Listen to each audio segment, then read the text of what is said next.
ఇప్పుడు గవర్నమెంట్ ఇప్పుడు లాస్ట్ నేను ఎదురు తిరిగిన గవర్నమెంట్ వాళ్ళు ఇప్పుడు వాళ్ళని అనమాట నేను అన్నాను. ఎందుకంటే వాళ్ళు ఆల్రెడీ కష్టాల్లో ఉన్నారు కదా! నేను అన్నాను. నా నైజం కాదు అది.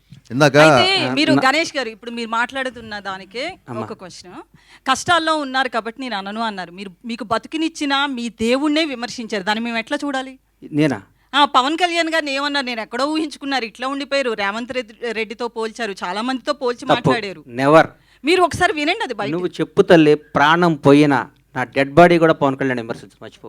వదిలేయ్ అమ్మ బంగారం. కాదు, నీకు ఇందాక- తెలియదు. ఆగ ఆగ నాగ నాగ చా నేను చచ్చిపోయిన నా శవం కూడా పవన్ కళ్యాణ్గా నీళ్ళెత్తి చూపుతాం. That is my blood, that is my character. మర్చిపోయారా? వినండి అమ్మా, అన్న నేను చెప్పాలి, ఈ అమ్మాయికి సమాధానం చెప్పాలి. నా ప్రాణం పోయినా నేను ఫస్ట్ అధికారంలో ఉన్నప్పుడు ఒక రకంగా, అధికారంలో లేనప్పుడు ఒక రకంగా పిచ్చి పిచ్చిగా మాట్లాడటం కానీ, నా మనసుగా నచ్చితే దేవుడైనా ఎదిరిస్తా, నచ్చకపోతే నచ్చితే వాళ్ళు ఎవడైనా కాళ్ళు పట్టుకుంటా. నా క్యారెక్టర్ అది. చంద్రబాబు నాయుడు గారిని భారతదేశం మొత్తం ఆయన దగ్గరికి వెళ్ళాలంటే భయపడ్డ క్షణంలో, వణుకుతున్న క్షణంలో, వణుకుతున్నారు. ఆయనతో లబ్ధి పొందినాడు కూడా వణుకుతున్న క్షణంలో చంద్రబాబు గారికి మద్దతుగా నిలిచిన మొదటి సినిమా రంగం నుంచి మొదటి వ్యక్తిని నేను. అది నా క్యారెక్టర్. నేను తెలుగుదేశం పార్టీ కాదు, నేను పవన్ కళ్యాణ్ మనిషిని. నేను ఎప్పటి నుంచి 2004 నుంచి నేను కాంగ్రెస్ కార్యకర్తని. నాకు పవన్ కళ్యాణ్, నా తల్లిదండ్రుల తర్వాత నేను పవన్ కళ్యాణ్ ప్రేమించాలి. పవన్ నాకు బతికే కాదు. ఆయన జనసేన పార్టీ పెట్టినా కానీ నా బ్లడ్లో కాంగ్రెస్ ఉంది. నేను పార్టీకి, నేను రాజకీయం ఉంటే కాంగ్రెస్లో ఉంటే లేదా రాజకీయాలు మానేస్తా. అంతేగాని పవన్ కళ్యాణ్ కంటే నా తల్లిదండ్రుల తర్వాత నేను పవన్ కళ్యాణ్ ఇష్టపడాలి. జనసేనలో తిరగాలి. నేను ఏ రోజు ఒక్క రోజు కూడా నా కలలో కూడా బయట కాదు, కలలో కూడా పవన్ కళ్యాణ్ నేను విమర్శించను. నా ఇంట్లో, నా బెడ్రూమ్లో పవన్ కళ్యాణ్ ఫోటో ఉంటుంది. అది నా క్యారెక్టర్ అమ్మ. రేవంత్ రెడ్డి పొగిడి ఉండొచ్చు, ఎవరు నేను పొగిడొచ్చు. పవన్ కళ్యాణ్ అంటే గారిని పవన్ కళ్యాణ్ తక్కువ చేసి రేవంత్ రెడ్డిని అది పొగిడారు. నువ్వు అనుకుంటే అది నీ కర్మ అమ్మ. మీరే పొగిడారండి, మీరే నువ్వు మాట్లాడారు. పొగిడేటట్టు చూపించమ్మా. నువ్వేదంటే సరే, సరే, నేను నాకు నెంబర్ ఇవ్వండి, నేను పంపిస్తా. Sure, sure. నేను పంపిస్తా. ఇప్పుడు చూపి, పంపించద్దు, ఇప్పుడు చెప్పాలి నాకు. 10 హాఫ్ అన్ అవర్ ఉంటాను, తెప్పియమ్మా. పవన్ సరే, కళ్యాణ్ 100% నేను ఇక్కడ పంపిస్తా. ఇందాక 2 సార్లు అప్పుడు అట్లా అనబాకమ్మా. దయచేసి ఆగమ్మా, దయచేసి ఒక క్వశ్చన్ వేసే ముందు ఒక బాధ్యత గల మీద ప్రతిగా రంగం మీ అందరికీ చేతులు ఎత్తి నమస్కరిస్తున్నా. 1-2 సార్లు క్వశ్చన్ చేసుకొని ఏదో అడగాలి, ఏదో మీరు క్రేజ్ తెచ్చుకోవాలి, ఏదో ఏనమ్మా అన్న, ఏదో మీరు క్రేజ్ తెచ్చుకొని మీరు అడగబాకండి. మాట్లాడితే నేను మాట్లాడతా. భగవంతుడి ఏదో మీద అడగాలని సాక్షిగా, కాదు, నేను భగవంతుడి మీద మాట్లాడుతున్నా. సాక్షిగా నేను పవన్ కళ్యాణ్ గారిని నేను అనలేదు చూపిస్తా తల్లి, చెప్పాను కదా, అనలేదు అక్కడ తల్లి, నేను అనలేదమ్మా చూపిస్తా బంగారం, అన్నాను కదా. అనలేదమ్మా ప్లీజ్. ఏదో అడగాలని బాధ్యత తప్పమ్మా, లేకుండా తనబాకమ్మా, ఇవే నన్ను అనబాకమ్మ. మాటలు, ఇవే మాటలు. నేను పవన్ కళ్యాణ్ గారు భక్తుడినమ్మా, దయచేసి ఆ మాట అనబాకమ్మా ప్లీజ్. నేను కాదనట్లేదు. నేను నేను కూడా ఫ్యానే, నేను కాదనలా. అనలేదమ్మా, అనలేదు, అనను కూడా తల్లి ప్లీజ్ ప్లీజ్.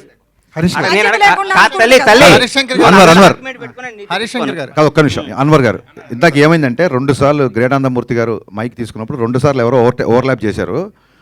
గబుక్కను మళ్ళీ ఆయన మేము ఇగ్నోర్ చేసాం అనుకుంటాడేమో. ఆయనకు మైక్ ఇవ్వండి, ఆయన ఏదో అడగాలను. సార్ హరిశంకర్ గారు, ఆయనే సార్ ఆయనే ఆయనకి- మైక్ ఇచ్చారు. హరిశంకర్ హరీష్ గారు క్వశ్చన్. అన్వర్ యా. సార్ ఇప్పుడు గబ్బర్ సింగ్ అనగానే మనకి అంత్యాక్షరి ఎపిసోడ్ గుర్తొస్తుంది. అవునండి. ఆ తర్వాత చాలా మంది డైరెక్టర్లు, చాలా మంది రైటర్లు అంత్యాక్షరి ఎపిసోడ్ని రిప్లికా చేసి దాన్ని స్ఫూర్తిగా తీసుకుని రాయడం మొదలెట్టారు. అవును. అది పులిని చూసి నక్క వాత పెట్టుకున్నట్టే అయినాయి ఆ ఎపిసోడ్లన్నీ. నేను ఫ్లోలో అవును అనేస్తానేమో, దీనికి అవును అనట్లేదు. అది రాస్తారు మళ్ళీ. ఓకే, ఇప్పుడు ఉస్తాదులో అలాంటి ఎపిసోడ్ ఏమన్నా ప్లాన్? కాదండి, నాకు గబ్బర్ సింగ్ వచ్చిన బెస్ట్ కాంప్లిమెంట్, మీరు మరిన్న క్వశ్చన్ నాకు అర్థమైంది. గబ్బర్ సింగ్ వచ్చిన బెస్ట్ కాంప్లిమెంట్ ఏంటంటే, ఇందాక త్రివిక్రమ్ గారు ఆ వీడియోలో త్రివిక్రమ్ గారు మాట్లాడుతారు, హరీష్ బాగా రాశాడు, బాగా చూపించాడు, కళ్యాణ్ గారిని ఫ్యాన్స్ ఎలా అన్నారు. ఆయన తర్వాత ఆ ప్రెస్ మీట్ అయిన తర్వాత ఆయన కారులో కూర్చుంటే ఒక మాట అన్నాడు, హరీష్ నేను ఈ సినిమా చేస్తున్నాను, దబ్బంగ్ చూశాను, కళ్యాణ్ గారు చేస్తాను కదా అని. అందులో మదర్కి వాడే ఒక ఇన్హేలర్ తప్ప, దబంగ్లోంచి ఒక చిన్న ఇన్హేలర్, అది తప్ప ఇంకేం వాడలేదు. ఆ ఇన్హేలర్ని ఎందుకు రీమేక్ రేట్స్ అన్ని కోట్లు ఇచ్చుకున్నారు, మామూలుగా మార్కెట్లో దొరుకుతుంది కదా ఇన్హేలర్ అన్నారు. That is the biggest compliment for me. అయినా ఆయన అంటే త్రివిక్రమ్ లాంటి ఒక రెప్యూటెడ్ రైటర్, ఒక స్టార్ రైటర్, నేను ఎంత శాతం రీమేక్ చేశా అని చెప్పడానికి ఆయన చెప్పిన ఉదాహరణ అది. సో అంత్యాక్షరి కూడా అలాగే వచ్చింది. నేను మిగతా సంగతి పక్కన పెట్టండి, నేను నా సినిమాలు ఎప్పుడు అలాంటిది మళ్ళీ రిపీట్ చేయాలి. ఎందుకంటే ఇది హిట్ అయింది కాబట్టి దీన్ని పట్టుకొని వేలాడదాం అనేది ఎప్పుడు కాదు. సందర్భంలో కుదిరితే, మళ్ళీ సినిమా సందర్భంలో అలాంటిది కుదిరితే ఖచ్చితంగా పెడదామని. సో ఎగ్జాక్ట్ అంత్యాక్షరి కాకపోయినా ఒక చిన్న మ్యూజికల్ ఐటమ్ ఒకటి ఉస్తాదులో ఉంటుంది, అది డెఫినెట్గా థియేటర్లో మంచి ఉత్సాహాన్ని ఇస్తుంది అందరికి. మళ్ళీ ఒకసారి థియేటర్లు షేక్ అవుతాయి అన్న నాకు నమ్మకం ఉంది, అవుతే లేదో చూద్దాం. గబ్బర్ సింగ్ సినిమాకి ఒక ఫ్యాన్ లాగా వచ్చిన సుజిత్, ఆ గుంపులో వచ్చిన ఒక సుజిత్ ఇప్పుడు పవన్ కళ్యాణ్ గారితో ఒక సినిమా చేస్తున్నారు. అదే టైంలో మీ సినిమా కూడా సైమిల్టేనియస్గా షూట్ జరుగుతుంది. అవును. ఒక ఫ్యాన్ డైరెక్టర్ అయితే పవన్ కళ్యాణ్ గారు ఇచ్చే స్పేస్ ఎలా ఉంటుంది?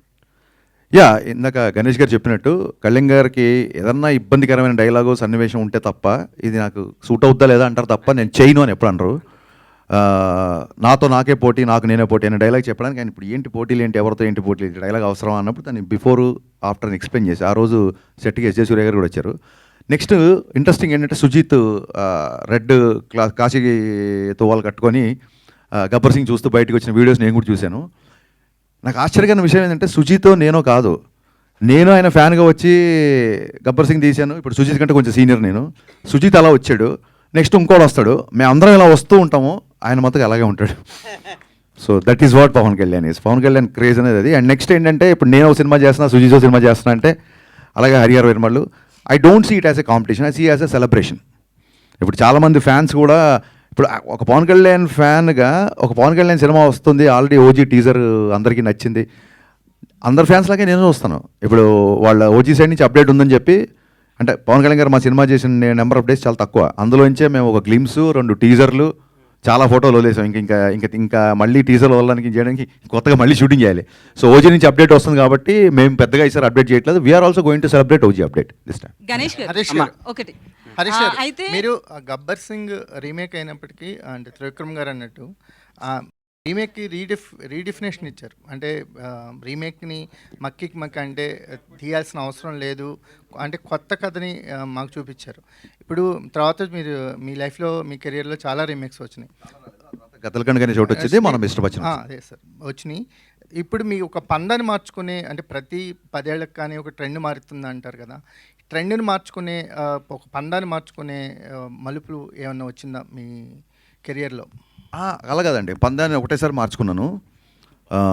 చాలామంది ఎవరైతే నా సినిమాలో ఉన్న కొంత వర్గం, ఇన్ఫ్యాక్ట్ పని కట్టుకొని అని కూడా చెప్పొచ్చు, తప్పలేదు, నేను అలాగే చెప్తాను కాబట్టి, కమర్షియల్ డ్యాన్సుల గురించి, కమర్షియల్ ఫైట్ల గురించి, నేను తీసిన రొమాంటిక్ సాంగ్స్ గురించి మాట్లాడే వాళ్ళందరూ ఫస్ట్ నేను షాక్ సినిమా తీసినప్పుడు చాలామంది అహెడ్ ఆఫ్ టైమ్స్ అని రాశారు. ఈ రోజుకి పాత్రికేయ మిత్రులని షాక్ సినిమా నచ్చిన వాళ్ళు, జ్యోతిక రవితేజ గారి మధ్య రొమాన్స్ మీరే చేస్తున్నారు నచ్చిన వాళ్ళు చాలామంది ఉన్నారు. సో షాక్ సినిమా అప్పుడు సరిగ్గా ఆడలేదు. బిగినింగ్ రావడమే చూడండి, ఒక వ్యక్తి దాన్ని ఏమంటారు, కొత్తగా సంబంధాలు చూస్తున్న అమ్మాయికి ఈజీగా సంబంధాలు దొరుకుతాయి తప్ప, గబుక్కున్న విడోర్ అనేసరికి సమాజంలో గబుక్కున్న రెండోసారి పెళ్ళి అంటే సంబంధం అంత ఈజీగా దొరకదు. సో ఫస్ట్ ఫ్లాప్ తీసిన దర్శకుడి పరిస్థితి అలాగే ఉంటుంది ఇండస్ట్రీలో. అప్పుడు పందా మార్చుకోవాల్సి వచ్చింది. మరీ పోయిటిక్గా, మరీ నావల్టీగా, ఎక్కడో మధురం అంటే కుదరదు. మీరు టైటిల్ నుంచి ట్రాన్స్ఫర్మేషన్ చూస్తారు. షాక్ అని టైటిల్ పెట్టిన వ్యక్తి మిరపకాయ్ గబ్బర్ సింగ్ అని టైటిల్ పెట్టుకుంటూ వెళ్తున్నాడంటే అప్పుడు పందా మార్చుకున్నానండి, అంతే. ఆ తర్వాత ఐ థింక్ ఎప్పటికప్పుడు రెగ్యులర్గా సినిమాలు చూస్తుంటాం కాబట్టి స్టోరీ టెల్లింగ్లో డే బై డే విపరీతమైన చేంజెస్ వస్తున్నాయి కాబట్టి అప్డేషన్ అనేది డెఫినెట్గా ఉంటుంది. ఇప్పుడు ఆపరేషన్ లేకుండానే మోకాళ్లకు ప్లాస్మా ట్రీట్మెంట్, మీ ఆర్థోపెడిక్ సమస్యలన్నిటికీ రోబోటిక్ టెక్నాలజీ ద్వారా తక్కువ ఖర్చుతో శాశ్వత పరిష్కారం, ఫ్రీ కన్సల్టేషన్, ప్రతి ట్రీట్మెంట్ పై 20% డిస్కౌంట్. ఈ ఆఫర్ కొద్ది రోజులు మాత్రమే, త్వరపడండి. V9 hospitals 9281465842.